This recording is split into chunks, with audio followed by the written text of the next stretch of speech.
이 한겨레 성명을 언급하면서 검언유착 이야기가 나왔다라는 것까지 인용하면서 기사를 마무리하고 있어요. 이렇게 조선일보처럼 비슷하게 또 쓴 곳이 중앙일보인데요. 중앙일보는 지면에는 안 냈는데 온라인 기사 중에 한겨레 사태라고까지 이야기를 하면서 이 사건을 굉장히 주목한 모습을 보였어요.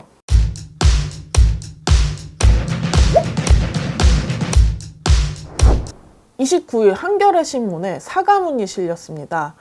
26일에 한겨레 법조 기자들 40여 명이 낸 성명서에 이어서 이 성명서에서 지적됐던 기사들 중 하나에 대한 오보를 인정하고 사과를 한 건데요.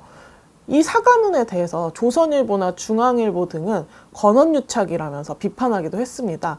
현재 언론계에서 어떻게 보면 가장 큰 핫이슈로 떠오르고 있는 한겨레의 사과와 한겨레 내부의 어떤 내용들, 이 내용을 오늘 좀 살펴보겠습니다.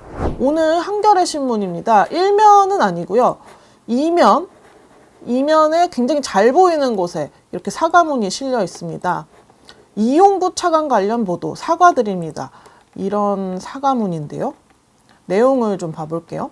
한겨레가 지난해 12월 21일 이용구 법무부 차관의 택시기사 폭행 사건과 관련된 기사가 논란이 되고 있다. 그래서 경위를 알려드립니다.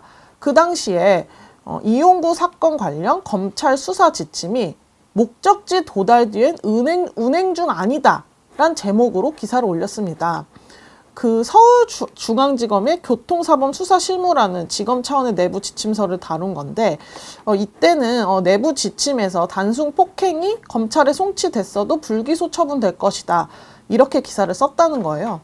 그런데 그 당시 오후에 특가법이 개정이 되어서 차량이 일시 정지한 상태라도 운행 중으로 보도록 바꿔서 그러니까 불기소 처분이 될 사안이 아니라는 입장이 나온 거예요. 그래서 그 당시에도 한겨레가 이걸 수정을 했다라고 했지만 그 기사 내에는 검찰 수사 지침에는 여전히 이 사건이 특가법에 대해서 징벌을 받지 않을 것이다. 이런 뉘앙스를 풍겼던 기사가 있다는 거예요. 그래서 이후 1월 6일에 심석태 세명대 저널리즘 스쿨 대학원 교수, 이 사람이 한겨레 저널리즘 책무위원회 위원인데 이 기사의 문제점을 지적을 했다. 이 심석태 교수는 SBS에서 이제 기자를 했었던 분이죠. 그래서 이제 심 교수가 비록 이 기사는 서울중앙지검이 아직 실무 지침을 하지 않았다는 걸 보도를 해도 이 지침을 업데이트하지 않은 게 어떤 공적 가치가 있는 거냐. 왜냐하면 사실상 그 지침이 업데이트 안 된 거지 특가법으로 적용을 받아야 되는 상황이기 때문에 업데이트되지 않았다는 거는 아무런 영향이 없는 건데 마치 뭐 이런 거를 징계를 안 받아도 되는 사안인 것처럼 보일 수 있는 보도라는 거예요. 그래서 이런 조각 사실을 보도하는 것은 사안을 맥락에 맞게 보도한 게 아니라 오도할 우려가 있는 것이라고 비판을 받았다. 그리고 실제로 그 보도가 사실 확인이 충분치 않아서 처음에 오보라는 거여서 수정을 했었던 상황이 있었기 때문에 굉장히 미흡했다라고 이야기를 했습니다. 그러면서 오류에 대해 분명하게 바로잡고 잘못된 정보를 전하는데 사과하지 않았다. 그 당시에. 그래서 지금 다시 한번 사과를 드린다. 이런 내용의 사과문입니다. 그런데 이 사과문이 왜 나왔을까를 보면은 이 사과문이 나오기 이제 3일 전 26일로 되돌아가야 됩니다. 26일 한겨레 기자들이 집단 성명을 낸 사건이 있습니다. 이 사건은 이제 미디어오늘에서도 역시 다뤘는데요.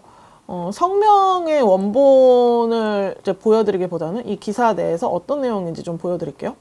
현장 기자 41명이 한겨레 법조 기사가 정부 편향으로 오보를 냈다. 그래서 심각성을 인지하지 못했다. 이런 성명이에요. 그러니까 그 성명에서 이 방금 한겨레가 말을 했던 이용구 차관 관련 보도, 이 내용을 얘기를 했던 거예요. 그래서 한겨레 법조 기자가 이 내용을 지적을 하면서 왜 이 기사를 썼을까를 생각을 해보면 친정부적인 기사를 내려고 했기 때문에 이런 오보가 나왔다. 이런 지적인 거예요. 그래서 이 한겨레 현장 기자들의 성명을 한번 봐볼게요. 그래서 이전에 수차례 문제를 제기를 했지만 개선된 게 없었다. 그러면서 편집국 국부장단에게 이메일을 보낸 성명에서 한겨레가 조국 사태 이후 권력을 검증하고 비판하는데 점점 무뎌지고 있다. 그래서 국장단이 어설픈 감싸기와 모호한 판단으로 좋은 저널리즘의 가치를 훼손하고 있다. 이렇게 비판을 했습니다. 그 이유로 냈던 게 청와대나 법무부 관련 의혹 취재는 가장 늦게 시작했다. 그리고 결국 빈손으로 빠져나왔다. 최근에 한 발 늦게 이용구 법무부 차관의 운전 중 폭행을 다루는 기사를 썼지만 그거를 감싸는 기사, 방금 전 말한 그 기사죠. 그 기사가 오보 사태가 났다라고 하면서 결국 무기력감을 느끼게 하고 있다. 문재인 정권의 법무부에 유독 관대했다라고 이야기를 하고 있어요. 그러면서 이제 들었던 사례들이 윤석열 검찰총장에 대한 이야기를 이제 추 장관의 틀린 주장을 그대로 담았다라고 이야기를 했습니다.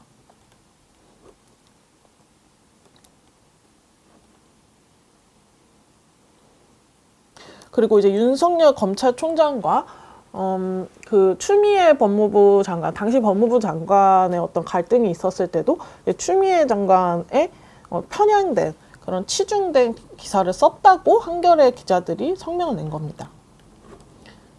또 방금 말씀드린 이용구 차관 관련 이제 기사에서도 오보를 하게 됐다. 그래서 사실관계가 틀린 자료라는 현장 보고가 있었다는 거예요. 그 당시. 그런데 일부 내용만 수정해서 이걸 지면에까지 실었다. 국장단에게 그래서 왜 그렇게 했는지 묻고 싶다. 또한 최근에 김학의 출국 금지, 절차 흠결과 실체적 정의 함께 봐야 라는 사설에서도 마치 이제 김학의 출국 금지 당시에 절차적인 문제가 지적이 됐었잖아요. 그런데 그 절차적인 문제보다는 이 김학의에 대한 수사가 제대로 되지 않았다. 그렇기 때문에 이런 절차적인 문제는 좀 문제가 없다. 이런 식의 내용의 사설이었는데 그 사설도 비판하고 있습니다. 이런 식으로 기자들이 성명을 냈는데요. 당시 미디어 오늘이 이 기사를 다루면서 이춘재 사회부장의 이야기를 담았어요. 그때는 이 해당 사안을 논의할 일정에 논의를 하겠다, 같이 논의하겠다 이렇게 얘기를 했었는데요. 이 얘기가 정치권까지 번질 정도로 굉장히 커지고 있습니다. 28일 어제죠. 주호영 국민의힘 원내대표가 이 성명을 보면서 한겨레 기자들의 양심 선언에 추미애 전 법무부 장관의 검언유착이 한꺼풀 벗겨졌다며 추켜 세웠습니다. 어떻게 보면은 이제 국민의힘 원내대표가 한겨레 기자들을 좀 추켜 세운 게 굉장히 좀 재미있는 현상이기도 한데요. 비상대책위원회에서 이 성명을 이야기를 하면서 양심 선언이 놀랍다. 그래서 실제로 한겨레 법조 보도가 정부 편향적이다. 이것에 이제 공감하는 모습을 보였습니다. 국민의힘이 이 성명에 대해서 굉장히 동조하고 그리고 이제 검언유착이 드러난 것 아니냐라고 얘기를 한 것처럼 조선일보나 중앙일보도 이 성명에 대해서 자신들의 신문에서 굉장히 좀 적극적으로 다루는 모습을 보이고 있습니다. 조선일보 같은 경우에는요, 이 한겨레 성명 이야기를 지면에까지 다뤘는데요. 29일 사면입니다. 한겨레 오보, 추 라인 검사가 준 이용구 자료 보고 썼다. 그 한겨레가 성명서에서 냈고 그리고 사과문에서도 냈었던 그런 내용이죠. 그래서 한겨레 신문 취재기자 40명이 성명서를 냈는데 이제 조국 사태와 이용구 법무부 차관 폭행 사건을 다룰 때 정부 여당을 감싸는 보도를 해왔다는 취지의 글이다라고 하면서 추미애 라인 검사에게 받은 자료를 사실 확인도 하지 않고 받았었고 이 과정에서 오보가 발생했다고 주장했다. 그래서 실제로 이춘재 한겨레 신문 사회부장이 보직에서 사퇴하기까지 했다. 이렇게 사건을 썼습니다. 한겨레 성명에서는 이 자료를 준 검사가 누구냐 이런 얘기까지는 안 나왔는데요. 조선일보에서는 법조계에선 자료를 준 검사로 이종근 대검 형사부장이 지목되고 있다라고 썼습니다. 그리고 조선일보 역시 이 김학의 전 법무부 차관의 불법 출국 금지 의혹에 대해서 한겨레가 공정한 잣대로 보도되고 있는지 의문이 든다고 한 성명의 내용을 인용하고 마지막으로 주호영 국민의힘 원내대표도 이 한겨레 성명을 언급하면서 검언유착 이야기가 나왔다라는 것까지 인용하면서 기사를 마무리하고 있어요.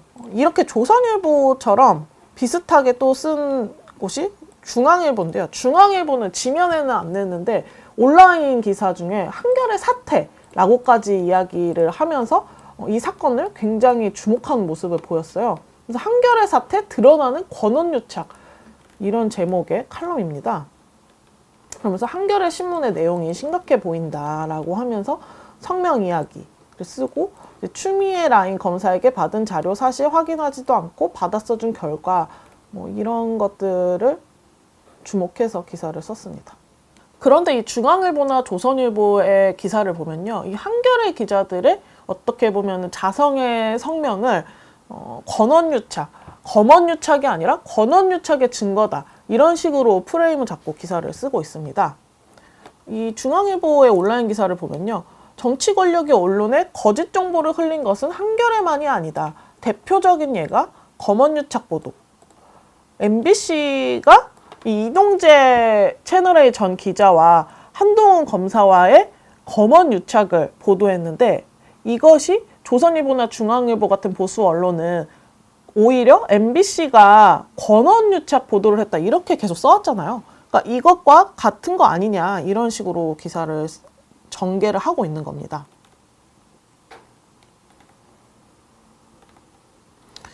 그리고 MBC 뉴스 외에 KBS가 지난해 7월에 보도했다가 사과를 했었던 이동재와 한동훈의 공모가 확인됐다는 내용의 그 기사도 사실상 사과를 했다라고 하면서 권언유착의 사례다, 이렇게 얘기를 하고 있어요.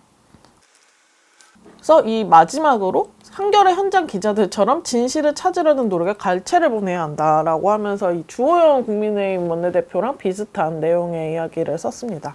실제로 결국 이런 기자들의 한겨레 성명 이후에 한겨레 사회부장이 사퇴를 했고요. 사과문을 오늘 내기도 했죠. 그래서 이 한겨레 내에서는 굉장히 내용이 심한 것은 사실인 것으로 보입니다. 한겨레 기자들의 집단 성명과 사회부장의 보직 사퇴, 그리고 사과문 게재까지, 이런 일련의 사건들이 살펴보면요, 우선은 한겨레가 어떤 오보를 인정하고, 그리고 그것을 내부에서 지적하고 사과문을 내고, 빠르게 사과를 하고 또 독자들에게 알리는 부분, 이런 부분들은 다른 언론들도 오보를 냈을 경우에는 그것이 무엇인지 빨리 캐치를 하고 사과를 하는 것, 굉장히 중요한 부분이라고 생각이 됩니다.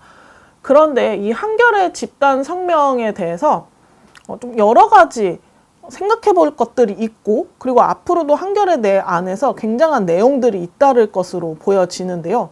실제로 지금 한겨레 사내 게시판에는 이런 한겨레 기자들의 41명의 집단 성명에 대해서 좀 반성해야 될 부분도 있는 것 아니냐는 다른 관점의 글들도 올라오고 있다고 합니다. 그 글에는 정말 한겨레의 기사들이 친정부 편향적이었느냐, 아니면은 진보 언론을 표방하는 한겨레에서 어떤 식의 기사들을 그럼 썼어야 됐느냐, 그리고 우리는 그 방향에 제대로 쓰고 있었느냐, 이런 식의 반성과 그리고 자성, 그리고 앞으로 우리가 어떤 저널리즘을 할 것이냐에 대해서 고민해야 된다는 그런 고민이 담긴 사내 게시판 글이었다고 합니다. 어떻게 보면 이 사건으로 인해서 한겨레 내에서 어떤 세대적인 갈등, 혹은 진보 언론에 대한 생각이 다른 사람들의 갈등, 이것들이 확 드러난 사건으로 볼 수 있는데요. 이 한겨레 안의 내용, 계속되는, 그리고 진보 언론에 대한 고민, 이것들 미디어 오늘이 계속해서 따라가도록 하겠습니다.